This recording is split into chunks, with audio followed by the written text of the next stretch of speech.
Hi, everybody. Welcome back to the podcast. AB here along with Jack, live and in person for the first time. For the first time ever. How you doing, buddy? Doing really good. How are you? Feeling good, feeling great. Yeah, you just had a huge drive. 12 hours from Colorado to Illinois. Yeah. And the best part about the drive is I woke up super early to watch Hawkeye so that we can talk about it right now at the end of my drive. That's awesome. That's yeah, awesome. yeah. I watched mine first thing in the morning when I got to work. Oh, wow. I was just watching it at work.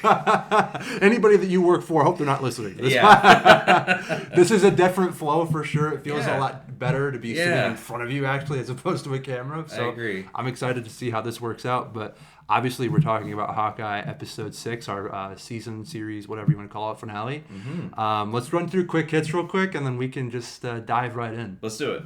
All right, so straightforward episode. We open up with Kingpin, actually, Wilson Fisk, talking with Eleanor. She confirms through the conversation that she framed Jack and that she wants out of business with him. Afterwards, Kingpin orders Qazi to kill her. We go back to Kate and Clint, who agree to turn Eleanor in after seeing surveillance footage of Eleanor talking to Kingpin. They go to the Rockefeller Plaza, where all hell breaks loose for that gala that Eleanor was talking about a few episodes ago. Kate and Clint take out the tracksuits. Maya confronts Qazi and kills him. Kate goes one-on-one with Wilson Fisk himself and wins. Yelena and Clint resolve their issues.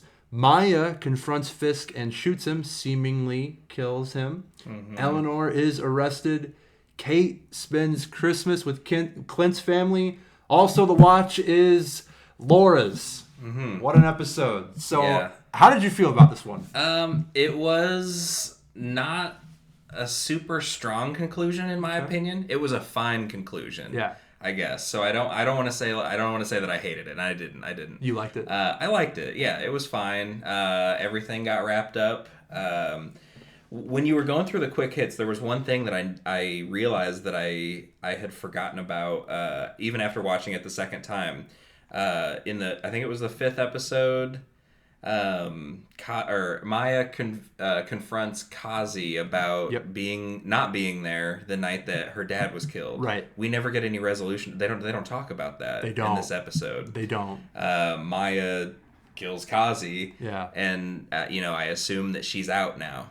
For good. Right. I mean, that's to be assumed. I mean, she did shoot Wilson Fisk, so I think that's true. it's safe to assume she's gone. Yeah, but I guess I meant as far as her life of crime. She's out as far as crime goes. Yeah. I'll come back to that in a second. Yeah. I do want to say that I really liked this episode. I felt like it wrapped everything up as well as you could. Mm-hmm. They did speed through a few things. We'll get on that for sure. Yeah. But I really like where they wrapped things up. And I thought that it was action-packed pretty much from the get-go. Yes. And I thought it was a strong conclusion. I think they stuck the landing, and I feel like this has been the best Marvel show so far. And so I agree. Yeah. I agree. I think this was better than... Yeah, I think it's better than all of them. I'm trying to think of... I guess What If or WandaVision was the one that I would have said was my number one before it. But yeah, this is better than all of them. We differed a little bit on WandaVision. I know, yeah. But I think that we both kind of agree What If was really strong, but this one, for the live action ones at least, I really enjoyed it. I feel like they're finally finding a bit of a rhythm and a flow with these. Mm-hmm. There's no drop off from the show, or from the movies rather, and I really enjoyed this. I will say one gripe is we don't really get any nod to the future for Clint or Kate. Yeah. Obviously Clint, he doesn't die. We kind of thought that might have happened up until last week. We kind of agreed, not so much. It'd be weird to kill him before Christmas when the whole point is for him to get home to his family for Christmas. Exactly, right? So I'm glad they didn't. But yeah, they didn't really give us anything as far as what we can expect from either of them moving forward. Right. I think we all speculate Young Avengers is coming, so that gives us a bit of a hint for Kate. But I wonder what's next for Clint.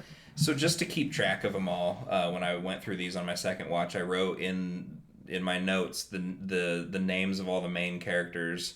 And so I have Clint, Home for Christmas, Kate, Christmas with the Bartons, Eleanor, arrested for Armand's murder, Maya kills Qazi, Qazi gets killed by Maya, Fisk gets blown up and shot, Yelena forgives Clint, and Jack got blood on his tie. Jack got blood on his tie.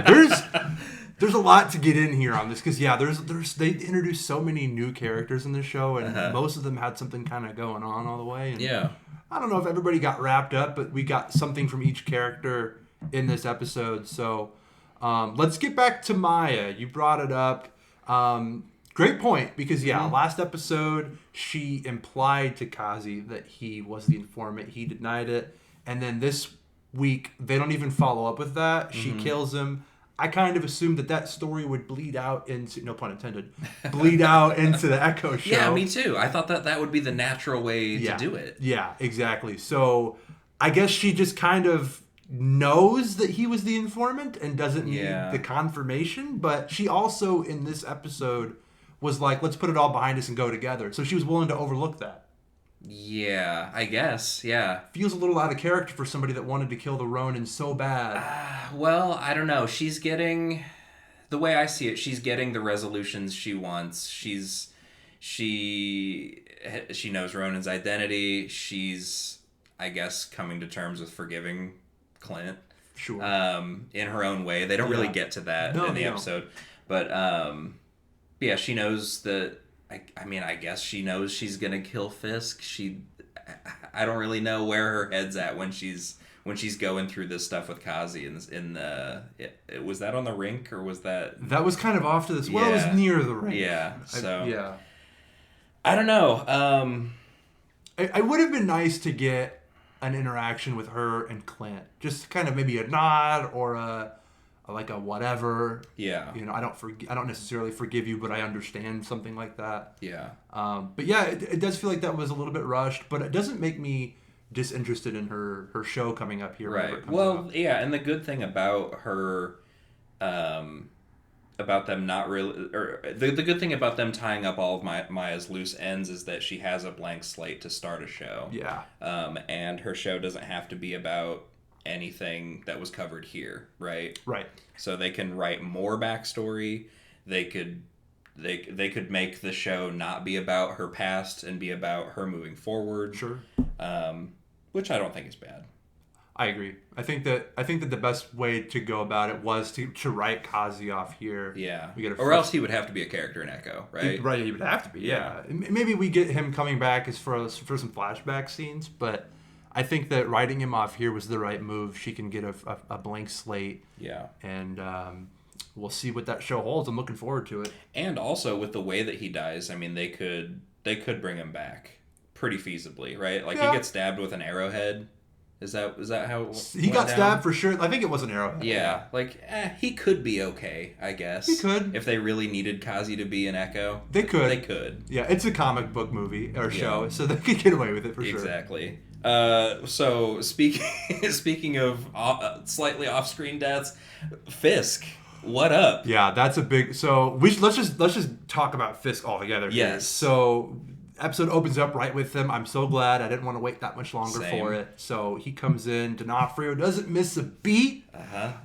He is just as imposing. Looks like they got him to look a little bit bigger for this. He always looks huge to me. He looks huge, but it looks like he's a little bit more massive this time. Yeah. I think there's rumors that they have him in a fat suit, or maybe there's some CGI buffing him up a little bit. Interesting. Yeah. Should make him look a little more comic accurate, but he looked great. He acted just like he did in Daredevil, so it's a really seamless fit here. Just as imposing, just as scary, almost like a street level Thanos presence that I'm kinda, yeah, right? Yeah, just he's like the mobster Thanos. Yeah, he's just this scary guy, and from an acting standpoint, and then when you actually see him get into fights, the fight with Kate was incredible. It was really cool in the toy store. It was. I will say, I don't know what they're doing with this Hawaiian shirt vibe that they have going on. Yeah, I noticed it. I just shrugged it off. I don't know what. What was the hat? I don't know. I don't know. They had a really close-up shot with his face, and it was like, wait, why is he have Are this you hat? going on vacation? Yeah, it's Christmas time. We're not going to Hawaii. You're in New York. I was trying to think about where he could be headed that this makes sense, and I got nothing. It was just like a funny little thing. But that fight with Kate, talk to me about that.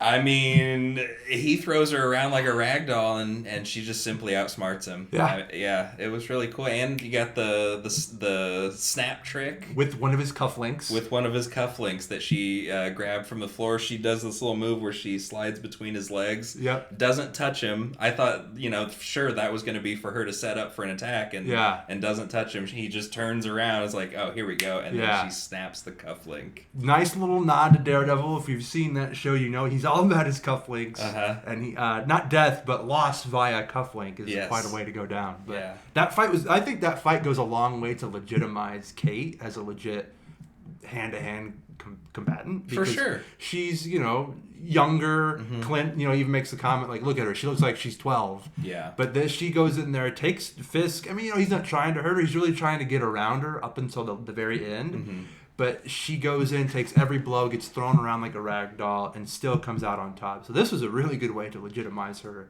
as a straight up threat and a real legit hero. So that's what I was going to say, and a hero, because she saved her mom. Exactly. I mean, he ripped the door off the car. Man. What if Eleanor wasn't going to go with him? Yeah. I mean, he would have killed her. He would have. And that was probably what he wanted to do. Yeah. So, this was a really great scene, a really great character moment for Kate.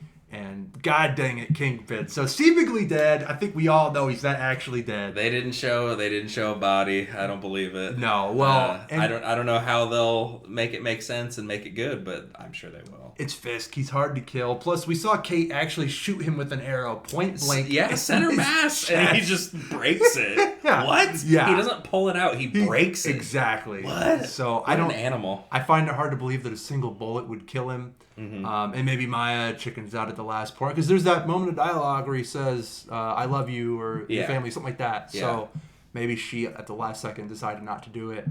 Maybe it was more of a warning shot. Hey, leave me alone. Yeah. Sort of thing. Just shot in the dirt. This was not the last we're going to see of Kingpin. Oh no, for sure. So, no. They wouldn't bring him back with all this grandiose just to kill him in one episode. Yeah, exactly. Yeah. So he's here, he's back. I'm excited. Where do you think he comes up next?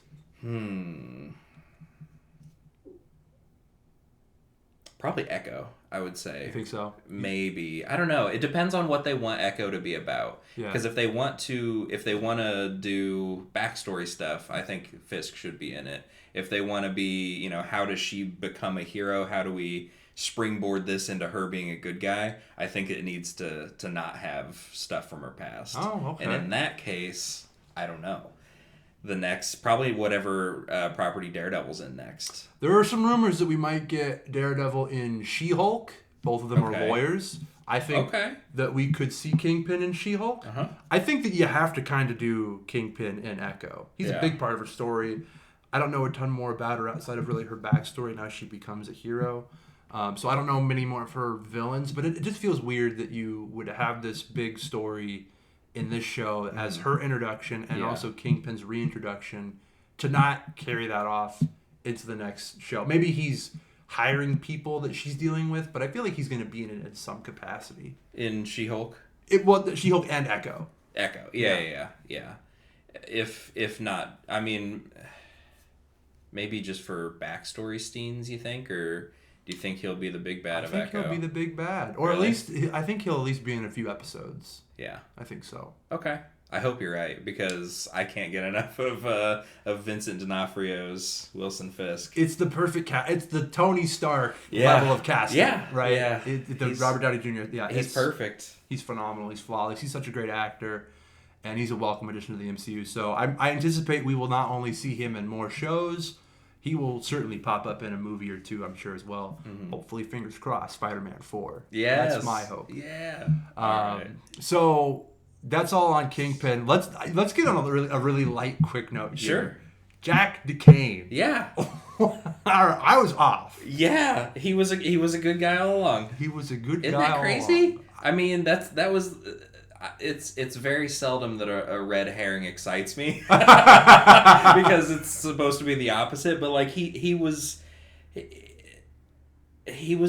lovable. Yeah, like, he was lovable at the end. They did such a good job casting him in so many different lights. Yeah. And then to walk away loving him feels good. It really does, because that first episode you're like, okay, this guy is shady. I don't really know what I think about this guy, but he seems like there's something off about him and that he's going to be a bad guy. Not to mention he's based off of the swordsman from the comics who has a past of being a villain. Mm-hmm. So it's like, okay, at some point he has to be a villain. And then after those first 2 episodes where they're really planting the seeds of doubt, he just kind of is this goofy guy that is really great with Eleanor, and Kate's kind of like, oh, okay, maybe it's not that bad. And then you get the Sloane's Limited stuff. But then, it turns out that he really was framed, not only framed for the murder of Armand, and was the fall guy for Sloane's Limited, and he just comes in and he's got the sword for some reason. And he kicks ass, On guard! He slays like 5 or 6 tracksuit guys in the street. He's just a baller with a sword. Just a baller with a sword. It really was a fun little ending to his character. I don't think we'll see him pop up again. Probably not. I would love if he does. Maybe even just for like a quick 2-minute deal the next time we see Kate or Clint. I feel like that would be perfect. Yeah. I think so too. Speaking of fun. Yes. I totally called it. What'd you call it? The LARPers fought the tracksuits. Yes. Oh my god, I was so excited. I was so excied by that part. Yeah, because not only is it satisfying to have something that you think of come to fruition, but like also it was like tonally it was perfect. It was really cool to see these guys go to bat for Clint, because he's an Avenger, because his reputation in New York, I mean he's a hero, so we're gonna help the heroes out. Well, and he's been good to them. He's interacted with Grills. He was over at his apartment, slept on his couch. Yeah, he was good to the other ladies. As soon as I saw them in the suits at Rockefeller Plaza, I was like, oh, they're getting in the action. Yeah. And then when they came out fully decked out, what'd you think of the costumes? They looked great. They were pretty good. They were high level LARP gear. I mean, yes, but they looked really good. They looked legit. Yeah, as far as silly as Clint's costume could have been, I think this was pretty cool. Yeah. I agree. So I don't know if I expect to see more of it. I think that this may be a one-time deal. Oh, you're talking about Clint's suit? Clint's costume. Yeah, I think. Oh, Kate's going to be in her costume. Kate loves her costume. Kate does, and it looks really good. Yeah, as far as like a comic accurate look. Yeah, Clint. Maybe when he teams up with Kate, but if we ever see him back to Avengers level stuff, he'll probably go back to the classic black. Sleek look. Right. Which is probably the right way to go for the live action adaptation. Yeah. So, but what did you think of our Kate and Clint pairing and teamwork? It was great. What'd you? It really pulled at my heartstrings when Clint finally called her his partner. Yeah, totally unprovoked. That's crazy respect. At a low moment for her too, where she's kind of coming to grips with everything that she just learned about her mom, and she's like, "You need to go," and in that moment where he's like, "No, you're my partner." Yeah. Big character moment for him, and then a great moment for her. She needed a father figure at that point, and he is a father, and he knows it. He felt it. Let's not gloss over father figure. Actually, speaking of her father, how we find out that the reason Eleanor is working with Kingpin is because he owed Kingpin money. Yeah. So that was not something I saw coming. Yeah. So Kate's dad must have been shady back in the day. Then, yeah. Had to be. I mean, there's no reason you would owe Fisk money unless you were into something. Shady dealings that got passed on to Eleanor, but she didn't seem to really turn it down up until this point. She seemed to be enjoying the partnership. Oh yeah. She reaps the benefits of crime. Yeah. She's not a goody two shoes. No, not at all. So Kate comes from a pretty rough background, but now she's got a whole new family. Yeah. That was a really fun way to wrap that. I was like, she's going to be there. There's no reason. There's no way that he's coming home for Christmas. She's not going to be with him. Yeah. And of course, when she pops up. Yeah. I would have with Pizza Dog. With Pizza Dog. Lucky they finally name dropped him. Lucky the Pizza Dog. I would have liked just a bit more with the reconciliation that her father was also into some shady dealings, because she only has positive memories of him being only 12, right? When he dies. So I would have liked to see a little bit more of that. Maybe that's something they can explore down the road for her. I think that if they're going to explore more about Kate's dad, then they're going to really have to write a lot. I think that they're going to have a lot to his story, because as it is right now, I don't think they can expand on it and have it like they need more details. I guess they need more like definitive. Like he really needs to be alive to make it interesting. That's I fair. think That's fair. to like to.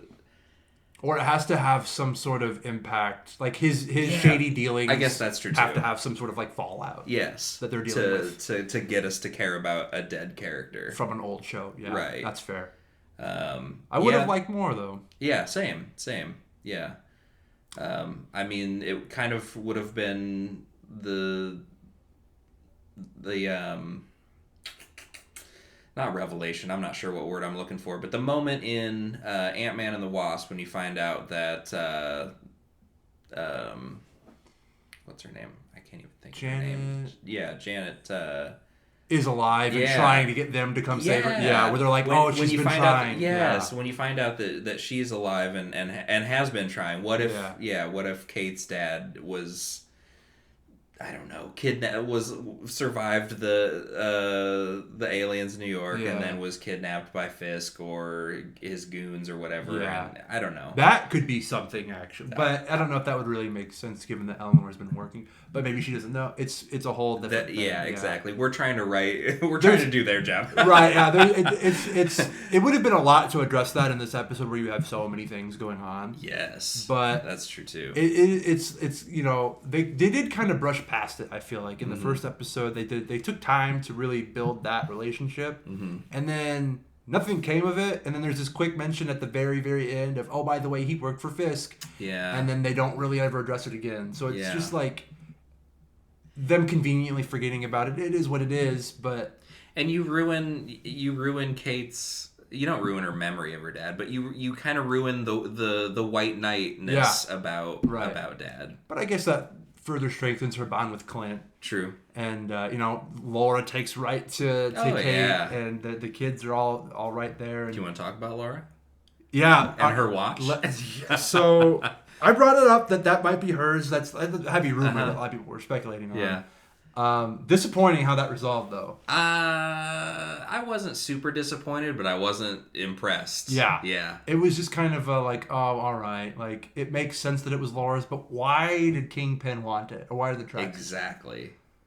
I'm still asking that question. Outside of maybe, if it is that Kingpin truly wanted the watch, the only thing I could see is he's a collector. He wants something that belonged to S.H.I.E.L.D. or the Avengers just to sort of tout it. Yeah. But did you notice the 19 on the watch? Oh, in the S.H.I.E.L.D. logo on the back of the watch, it has 19. Oh, I did? Okay. I saw that. So a reference to Agent 19 being Songbird. Yeah. Right? Yeah. So that was cool. I wondered if maybe she had a run-in with Kingpin and that's why she would be after it, but I'm still trying to, like, I'm filling in so many blanks that I'm writing the story for it. Like, I really don't know what. If this is setting up some other storyline down the road that we might get addressed in maybe Secret Invasion, cool. If this is the only bit of it, fine. And I kind of feel like it is. It's kind of a wet fart. A little bit of a Sharon Carter. We're in wet fart territory. It's a little bit of a Sharon, because there was so much put into it from the beginning, the first episode. Yeah. For it to just resolve to it just, oh, by the way, I got your watch back. Yeah. By the way, how did he get it? Yeah. Because he said that Maya had it at the end of episode 5. At the end of the last one. Yeah. So I don't know if they really thought this watch thing through. I don't know. Yeah, I don't know. It is what it is, I suppose. Yeah. Well, you want to switch gears and talk about... Do you want to talk about Yelena? Yelena. She forgives Clint. They talk about Natasha quite a bit in the rink after the tracksuit fight. Loved Natasha's presence throughout this whole show. And then the whole thing where you're not going to believe me if I tell you, but she sacrificed herself. Yeah. Which I thought was great, because if you would have said, well, what happened was we were in 2014 on this planet, this red floaty guy came through, and he said one of us has to kill each other to get this orange rock. That way we can bring you back. Nobody would have believed that. I jumped, she caught me. She jumped, I caught her. Yeah, it was this whole thing. We time traveled. No big thing. So I do like that he was just like really really quickly to the point. Like, Yes. she's like, I tried to make it be me. She wouldn't let me, that. Yelena Yeah. obviously doesn't buy it. And then he does the whistle that you hear from Black Widow. Yeah. That triggers the, like, how do you know that? Which seemed like a big moment for Yelena, being that Natasha talked about her to Clint. Yeah. And we know that Clint's the only person that Natasha confided in about that part of her life. Right. So, obviously that puts a bit of a bond between Yelena and Clint. Mm-hmm. Yeah, definitely. So I really liked that when Yelena started saying stuff like, "Oh, if I had been there, if I would have stopped her. Why didn't you?" All this, Yeah. Clint's like, "Dude, like seriously, Yeah. believe me, there's nothing you could have done. You know how stubborn Natasha is. Yeah. Like, her. Like, she was gonna sacrifice herself no matter what." exactly. Yeah, just comforting her, A little bit, yeah. So I really like the way that wrapped up. Yelena was a strong part of the show for what was only really 2 episodes. Right. Bit of a end of episode 4, but then 5 and 6. She was very well featured. She is a total badass in terms of combat. I mean, she held her own against Clint and Kate together, and then also Clint one-on-one. Yeah. She's a legit threat as well. Legit. I don't know where she kind of stands in the hero-villain, more of a moral gray area, so to speak. To be determined. To be determined. Yeah. We know she's aligned with Val, who's seemingly aligned with Kingpin, so we'll see. Yeah, but like the amount that we've seen Val and Yelena together, like Yelena could be in it for herself. She might also not know that Val is. Yeah, we really don't know where Yelena's loyalties lie. Just in general, like we know that she wants to, awaken the brainwashed widows. Yep. And that's kind of all we know at this point. I really wish that she was getting her own show. If anybody needs their own show, it's Yelena. Yeah. I would be shocked if they don't do one at some point. We know that they have so many shows planned, but I feel like there's definitely an area of opportunity for her to get her own show. I'll say this. Or even a Widow movie. I think she should. And look how long it took them to do Natasha's movie. Yeah. They won't do that again. They will give Yelena something much sooner than they gave Nat. I hope you're right. I will say this. In Phase 4, we've seen a lot of new characters. We've seen a lot of shows, a lot of movies. Spider-Man was my favorite Phase 4 thing, but Yelena was my favorite character introduced in Phase 4. Yeah, I think I agree with you. I'd have to really, really scour the Phase 4 characters, but she's so strong. She's such a strong character, and she's funny. She's relatable. Yes. She's likable. Yes. She's an assassin. Like she's Florence so cool. Pugh brings a life to that character. There's so much charisma and charm and, like you said, likability to her. Yeah. She is just like this casual conversationalist. They do that scene in the apartment with Kate where she's just like, "Hello," and I love hot sauce, and like, but then she also can get into this straight up hand to hand combat. Yeah. She's good with weapons. She's good just straight up with whatever she has. Yeah, she can scare you by looking at you. Yeah. The whole thing where she had with Kate in this episode, where Kate's like trying to stop her, but she's like, "Would you please stop?" That was really and how it escalated. It's like, Yes. we'll do a classic, deflection, like I won't hurt you, like in the elevator when she's going for the buttons. Oh my god, that was so good. First time, just a slap on the hand. Yes. Second time, move you around. Third time, it's like, okay, I'm gonna put you in some lock, and then she hits her in the face. Trying to fend Kate off without like actually really hurting her. Yeah. Really speaks to her character, not her actual character, but like how she is as a person. So to me, it feels like she's not an evil person. This pursuit of Clint was half job, half revenge for her fallen sister. Right. I think that there is definitely a good side to her. I think that she will be a good person moving forward. Yeah. But I think there'll be a little bit of a gray area to her. I think sometimes, and if they do the Thunderbolts and she's a part of that, we'll see how that story's told. But I think that she's moving forward. It's the person that I want to see more of moving forward, outside of like the major heroes. Yeah. Yeah, I would agree. She's super interesting. She really is. She's super interesting. Yeah. Well, you want to switch gears again? What else we got? We did the costumes. What about the arrows? Jack. the trick arrows. The too dangerous trick arrow, the Pym arrow, the ice arrow. They had the arrow where like it spits off the little needles that knock them out. And there was the big blow up balloon one. Yeah, the like airbag arrow or whatever. Yeah, getting to see them just kind of making these together. Where he's like, we're gonna need more trick arrows. She's like, what? You can make trick arrows. And they're just sitting there like Tony Stark in a cave, right? Which he had Stark explosive arrows, which was just. And that's what I love so much about the MCU is that you can bring all these little things in, like a Stark arrow, like another Pym arrow. We can say, she goes, what happens to them now after she shrinks the van? And he's like, I don't know, I'll have to ask Scott about that. And you can just do stuff like that so quick and so seamless. I love that about the MCU. Yeah, those tracksuits are dead. Oh yeah, they're eaten by owls. When the owl comes in and just swoops them away. Oh boy. What are you gonna do? What are you gonna do? All right, well, not my problem. Oh, that was so good. Yeah, that whole thing was great teamwork by both of them.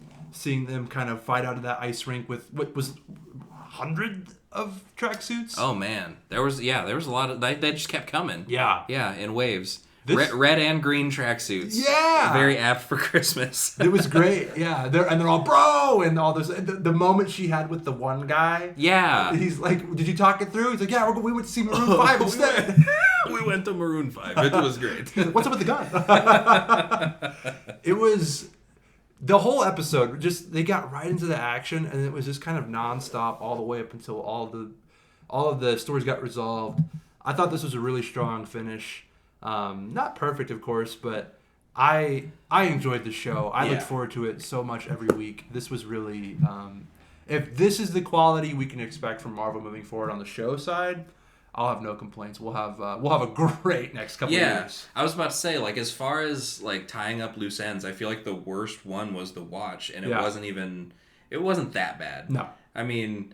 We like to say wet fart because it's fun to say, but like it wasn't terrible. It was all right. Exactly. It was all right. It was fun. This was a solid show. It was a lot of fun. I mean, the most fun is recording these episodes. Like for sure. Yeah. But I mean, being a casual watcher, watching these episodes one at a time every week, I'd be very pleased with this. You know. You know what I will say as well. And we probably only got this because it was the holiday, but if we could start getting 2 episodes up front. Yeah? Do you like the first and second episode being aired together? I do, because I feel like this went by a lot faster. It's hard to wait week to week for a month and a half. Yeah. Especially, like, we know She-Hulk's going to be 10 episodes. WandaVision was 9. And they did that with WandaVision. We got the first 2 episodes up front. True. If they start doing that, that's even better. Because, man, waiting Wednesday to Wednesday for these episodes was hard. Yeah. Do you know if there's been word about Boba Fett? I think it's just one a week. Is it just one a week on the first day? Yeah, okay. One. But 7 episodes, and from what it's 7. 7 episodes, cool. And from what I heard, all of the trailers stuff that we've seen, all the sneak peek stuff, was from the first half of the first episode. Perfect. Just how I like it. Just how I like it. Just how Spider-Man should have been. Yeah. All right, so you want to wrap up and get out of here? Let's wrap up and go home. Thank you guys for tuning in for the first ever actual in-person, non-Zoom podcast. Yeah. This was a lot of fun. Really hope you guys enjoyed our reviews of Hawkeye. All of the reviews are in the archives. If you want to check them out, they're available on all podcast platforms and YouTube. We'll be back next week for our review of Boba Fett. Can't wait. In the meantime, our show notes, or all the links to our social media accounts are in the show notes. Let us know what you thought of the podcast and of Hawkeye in general. And then happy holidays, Merry Christmas to everybody out there. Hope you're safe. Hope you get to spend some time with your families. And just keep on keeping on. We will catch you later.